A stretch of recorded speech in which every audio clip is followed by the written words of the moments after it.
All right, we are here. All right, we here. Where are we? Because this is different.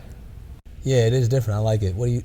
The Value TV show. I thought this was the Value Podcast. It's no longer the Value Podcast. It is the Value TV show. There's a transition that took place. It's a transition. Yes. Oh, we should talk about transition. I didn't want it to be the podcast anymore because now, of course, the audio will still be streamed on podcast platforms, Spotify, Google, etc. But, the podcast is a huge wave now. I've been did a podcast. Okay. Years ago. I had stopped and then I started again. And shout out to all the people out there that's doing amazing work in podcasting. But I wanted to have a show that mainly focused on giving people tools to maintain and have healthy relationships. Okay. So when people watch the Value TV show, that's the type of value you're going to get. Everything centered around relationships. Okay. Yeah. So, the podcast was doing the same thing, but the TV show is just to reach a broader audience. So I don't have a network yet, but we will have a network. Right. I like how you think. Yeah. And I'll still let you be the co-host. All right. That sounds good. As long as I'm on the payroll, listen, co-host works for me. They'll have to, I think there's contracts for that. Yeah. You know what I mean? We'll work something out. Yeah, we'll work something out. But it's a transition, and transitions are good. Yeah, transitions are good. Sometimes challenging. Even in relationships, it can be challenging. Even this transition right here to go to show, because to be transparent, at first I was like, I was gonna wait. Like I'll do it in 2023, because maybe by that time I'll have everything that I need to do it. Mm-hmm. And I was just like, you know what? No, I'm gonna use what I have and start where I am, and just break through with it. Right. So, how can somebody kind of translate that to relationships? Like you talk about wanting or having a desire to wait until everything is kind of set in place. And I think that's kind of what we're taught, even me being a single woman, that people tell you like you need to have all these things lined up before you can transition into a relationship. Is that true? To some extent, but the thing we got to understand is that we're always evolving. Mm-hmm. There's always going to be transitions, transition periods. We're humans. We're always evolving. So even sometimes when I meet couples, people would say, I don't, for those that desire to be married, or even if they're dating, I'm like, well, do you see this person being your husband or your wife? They'll go, oh, we don't know. I don't know because I got to give it 2, 3 years, 4 years, whatever that time frame. 4 years, chill. Whatever that time. Not in the 30s. Whatever that time frame may be. But the thing is, I say we're always evolving. So 2 years from now, the person you're with is going to be a different person. That's true. Now, if the change is drastic, I can understand that. But we evolve over time. Mm-hmm.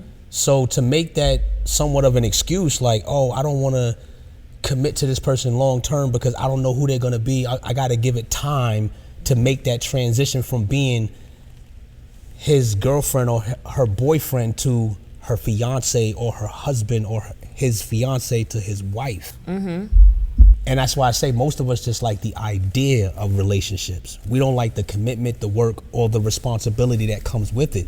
And it's a great commitment. It's a great responsibility when you love relationships and long-term commitment. When people first meet, that person is not your girlfriend, that person is not your boyfriend. It's just an idea. And some of us get stuck in that position and don't want to make the transition to, that's my girlfriend, that's my boyfriend, because we're like, I don't know. And that may stem from past hurts or past relationships. But if it's never executed, it's just an idea. Right. It's just two individuals walking in, and it's just an idea. And until you make that transition and overcome that fear of the unknown, because it's the unknown. Mm-hmm. Relationships are risky. You're going to a place that's unknown. You've never been there before. Right. And so the transition can be scary from going from being single to now I got this whole man in my life, or being single and I got this whole woman in my life and I'm used to being alone. Right. Or I'm used to doing things how I want them done. I'm used to making my schedule just for me or just me and my family. And now I got a whole person in my world now. And this transition is like, ugh. Yeah. But once again, whoever that person is that you do meet, if you feel like it's worth it, then the transition will become a lot easier. I'm not saying it won't be it won't be hard, it won't be difficult, but the transition will be a lot easier because you have this understanding that, you know what, I'm evolving. This person's evolving. I'm gonna allow them into my life. So I mean, here's the thing though. As a woman, you're single. Yep. Is it difficult for you to make that transition when men are entertaining you and they're like, hey, I want to get with you, or however they come across? Right. Is the first thing, does that come in your mind like, oh, this is going to be a huge transition? I think yes. I think because for me, when I'm looking at someone who's pursuing me, going back to what you said about you have to ask yourself if that person is worth it. For me, I believe that every person should have like 3 to 5 things that are absolute non-negotiables that a person needs to have for me to give up my solitude for them, right?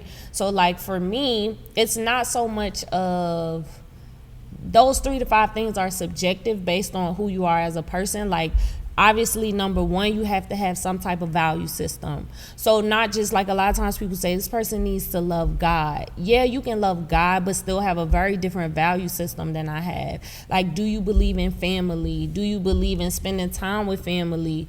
Do you believe in talking about what's going on in your relationship with other people? Like, do you have an unhealthy tie to your parent to where they're almost going to be in a relationship with us? So like, do we have that same value system? What does loyalty look like to you? Someone who definitely believes in taking care of their body, being healthy, those type of things are like non-negotiables for me.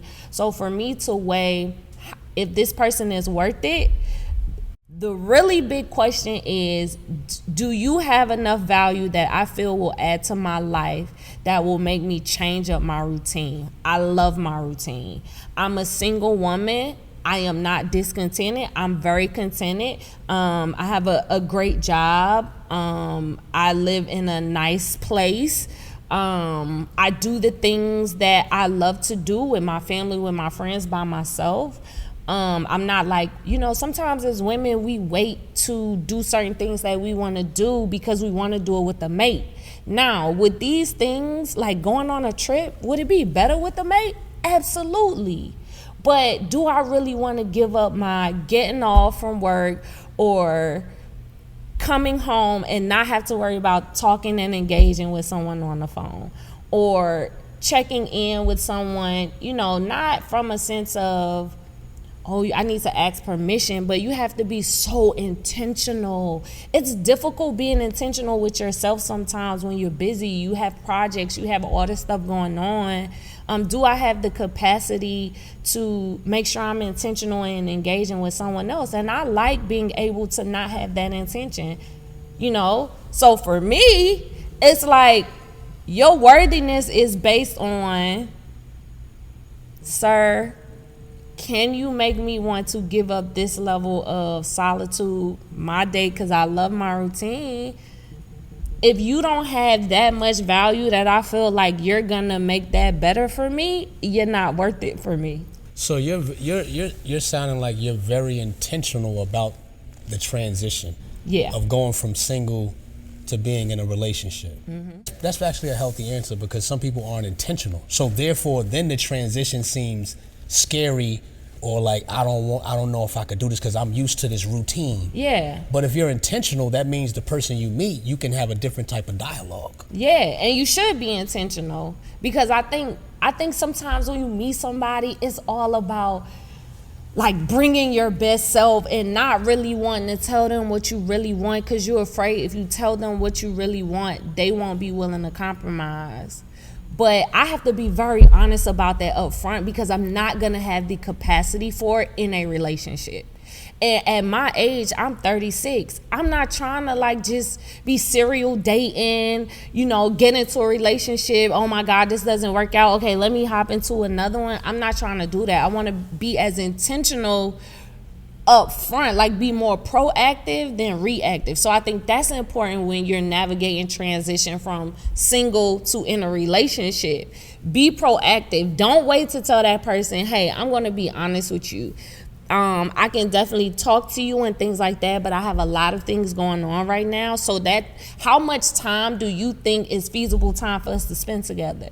because their feasible time maybe is really new, at least 5 out of 7 days. For me, it might be 3 out of 7 or 2 out of 7. You know, those are the types of things that I think we should talk about before we transition. That makes the transition a lot smoother because we both already know what the expectation is, and we don't go in it with false expectations, thinking that a person should just know, or this is what's supposed to happen when you get into a relationship. All of a sudden, I'm going from being single for years to in this relationship and everything changes.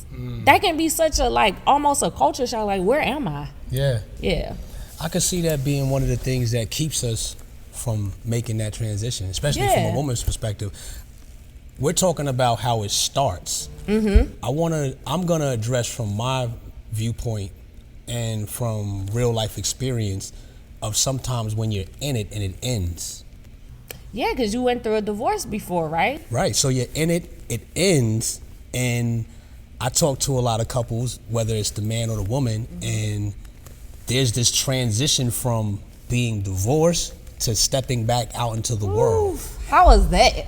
And it's like, for some, let me say for some, well, let me just say for me first, and then we'll get on to the some. Okay. It's like, one, you have to overcome the sting, because divorce is like, it's like death. It is. Divorce, it's a split, you know, and it hits everybody different. Yeah. There's some people I know that have went through divorce and they went into deep depression. Some people have committed suicide over divorce. You know, a lot of split families. However, I didn't go into that deep of a hurt. I did make a smooth transition. But how? Like, how did you not go into like a very dark space? You know what? I was actually shocked at myself, because I think it was the qualm of people I had around me when it first occurred. Okay. I had healthy people around me. Now, am I saying I didn't I didn't feel the sting and the weight? Yes, I did. But I believe having those people already in place, that when I told them, it was like they catered to my soul, they catered to my mind, and it was like, oh snap. And then, let alone the relationship that I did have with God, I leaned on him like never before. Yeah. You know, I wasn't as strong in my faith when it occurred, because it did kind of hit it a little bit. It wrecked it a little bit, because I was like, man, my whole world is shattering right now. And this transition is like foreign. Like, I went through a whole healing course. I had to go through basically reconstructing my memory for the psychological damage of having to live with the memory. This isn't, and I placed that chapter inside my book. But going through that transition and then being back out on a dating scene? People be saying I'm on the market. Like, when you say I'm on, like, being out on the market, I don't know. It sounds like you're a piece of meat in a grocery store or something. Yeah. But let's just say that, back out on the market. Yeah. It was kind of like, some people would say, man, this is easy for you. You was already married. What do you mean? Like, nah, it's like a whole new world. Yeah. You gotta think, because I was married 11 years. So 11 years, this was the person, 11 years. It wasn't like I was married 11 years and I was dating every 3 years. Yeah. 11 years, this is the person. Come back out, I'm like, how do you do this? Like, what are you saying? Like, I'm just gonna be me. And my line is like, hey, you wanna get some ice cream? Yeah. In Atlanta, women are like, ice cream.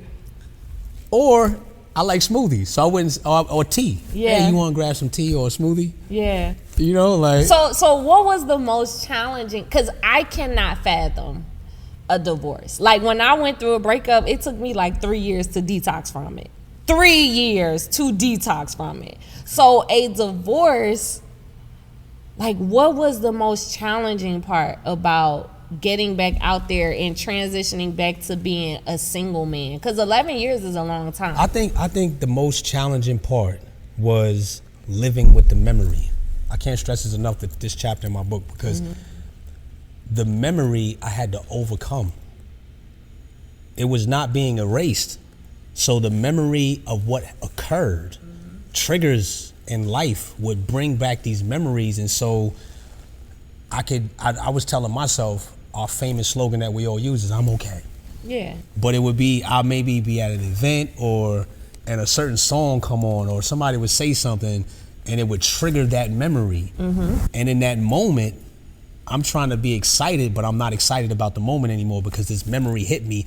And so now I found myself, kind of going into isolation or being quiet and saying, you guys, I'm about to get out of here. I'm cool. And they're like, what's wrong with you? Nothing. I'm good. And I'm leaving. So the memory part, learning to live with the memory, dealing with the memory and the sting of what occurred with that transition of being divorced. And so taking that into meeting somebody new, sitting there with them, and they may say something, and it's like, almost automatically, it's like, I want to shut down, or I want to be like, you know what? Wouldn't say it, but in my mind, I'm thinking it like, you know what? I'm cool with this. Like, I'm just gonna be dolo, or not being fully healed. Yeah. So transitioning, and then believing that I need another relationship immediately to comfort this wound. Transitioning the wrong way. Right. I did that. Yeah. Transitioned the wrong way because I wanted comfort. But it wasn't until literally, like I stated in the book, that I partnered my memory with healthy people, not perfect people. Yeah. And they begin to minister to me. They begin to counsel me. Still connected with some of these individuals because once again, it's the memory doesn't go anywhere. Yeah. It's always going to be there. There's Yeah. always going to be triggers. But now I'm definitely at a place now, obviously, whole, healed, sound mind. So the transition. Yeah, that's one of the most challenging parts. Yeah, living with it, like, because that memory also develops trust issues. Yeah, you know what I mean. Like when you try not to bring the residue into your new situation, but if you don't take that step back and number one heal, like you said, have a circle of people around you that can really undergird you and hold you up and support you. But also, you said you went through a healing course, so having the right resources in place, and not being afraid to access those resources so that you can, what people, having a circle of people and resources does, it almost accelerates you, right? So whereas it may have taken you a very long time to heal, having those necessary resources almost accelerates it in a way. Yeah. Your transition is going to require you to be transparent. Yeah, and vulnerable. And that's one of the things where, as a single woman, and let me just speak for the men. I don't want to speak for the woman because you're a woman. You can speak for the woman. Okay. But some men that I meet, their whole thing is now that they probably went through a divorce. They probably had hell in one of their relationships. Maybe it wasn't marriage, maybe it was just a long-term committed relationship, and they went through that and they got hurt, and now they're back out on the market per se, or dating, or their perception and their vocabulary toward women is, man, nah, woman ain't ish, or I ain't got time for that, man. All women ain't nobody got time for marriage, ain't nobody got time for no long-term relationship. Women ain't ish, man. I'm just out here gonna live my life, man, and do what I do. Yeah. That's the sting and the hurt. And now they don't want to be vulnerable, which prohibits them from transitioning from that mindset to another mindset. Right. Now it's like, I'm just gonna be out here doing what I want to do. When actuality, that's a deception because you actually end up damaging yourself even more, let alone the people that you're damaging. Yeah. You end up damaging yourself even more, and even fortifying that mindset now of, this is how I'm going, because you're going to get old. Yeah. And you don't want to be 50, 60, 70 years old talking about, I'm just out here. Man, bro, you 70 years old. Yeah. You 80 years old. Yeah. And then I also hear women speak like that. So do you hear women speak like that? Because I know you just said you laid out some of your non-negotiables, but I've heard some women where they've been hurt, whether it's divorce, long-term relationship they were in, and they got whatever happened to them. Yeah. And now their mindset is, I'm just gonna be a boss out here. I don't need no man. Forget men. Men ain't ish. Yeah. I hear it. So from a woman's perspective, do you hear that? Yeah, I hear it all the time. And I think, like, women say that, but deep down inside, it's not what we really want. But it's almost like a defense mechanism. So, like, I can remember coming out of a relationship, and I wasn't like, all men are trash, but I was like, yo, I'm gonna be single. Like, I'm not doing this again. Relationships are great, but the breakups are not. Like, men don't really want to be vulnerable. They don't really want good women. I did that. You know what I'm saying? But it was also from a place of me being unhealed. So when people say things like that, it's just from an unhealed place. I really desired to be loved. I really desired to be in a relationship. But my defenses said, I'm going to say that I want to be single for the rest of my life to almost soothe myself. It's almost like you psychologically want to make yourself believe that it's not something you truly desire. And if you keep saying it and saying it and saying it, you start to really think like, you know what I'm saying? Like, that ain't what I really want. When you really do want it. And I do think, I mean, men have been hurt too, but like, women really get hurt and it's hard.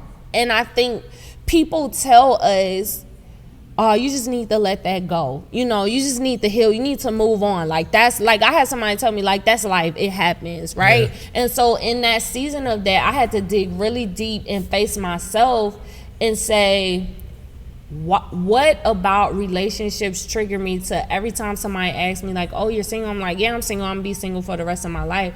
I had to first grieve my old season of that relationship to move forward, to be in a healthy place to even transition. So that looked like being like, yo, I am completely hurt. I am completely not okay. I'm not going to allow anybody to put me on a timeline in terms of, okay, it's been a month, you should kind of be over it. No, there's so many different layers, because when you break up or you divorce, you realize there were still some things that were healed in you, but you could have, like, I've suffered rejection and abandonment as a child. It reopened the wound. So once it reopened the wound, I was like, yeah, I'm done. Like, a man has to be like, God has to like drop him out of heaven himself for me. And even then I'd probably be like, nah, God, he like one of them, you know? And so when I do hear women say that, my first question is like, who hurt you? Who hurt you? You know? The transition from that point for women and men, I want to say the company you keep is so vital. It is. Because during transition, not everyone in your circumference or everybody in your quorum wants you to even make that transition. Because you could have guys in your ear, bro, you remember what happened last time with that marriage? Bro, you remember with the last girl? Man, just come, bro, man, you need to come out with us. We got this. And so what happens is, if we don't have the right company, the transition that we're trying to make, we don't never make it because of fear or because of the people that's speaking in our ears. So now we become stagnant. And if you're stagnant, the cycle just continues. Now that's good. That's good, because I do have friends that are women who have been hurt, who still say things like, oh, nah, girl, like, you can't trust these men. You can't do this. And I told them, like, listen, I can't even listen to that, because when I do meet that person, I don't want to be contending my soul to be contending with someone else's voice. And then it starts to become a level of delusion to where I'm seeing things in that person that really aren't there, because I'm contending with the voice of someone who is unhealed, who's speaking into my ear. So we have to be careful in transition as to who we're lending our ear to. Like, that's your problem now. I have healed from that, and I have come way too far to go back to that way of thinking. But I can't trust myself to listen to that and it not permeate some level of my soul, my mind, my emotions. This came to my mind. Healthy voices help transition. Hurt voices hinder transition. Healthy voices help transition. Hurt voices hinder transition. And when your transition is hindered, you never even walk into your full potential. You never walk into the full joy and the fullness of a woman or fullness of a man. So then you become disgruntled, like some past generations. Disgruntled in your older ages. Maybe you're 60, 70, and now you're just this disgruntled older woman or older man. And then you pour that hurt into the next generation. And so that's why it's important to make that decision that it stops with me. Like, I need to look at what didn't the previous generation do. So you got hurt, and that's valid. But then what did you do after you were hurt to progress so that you can transition in a really good way?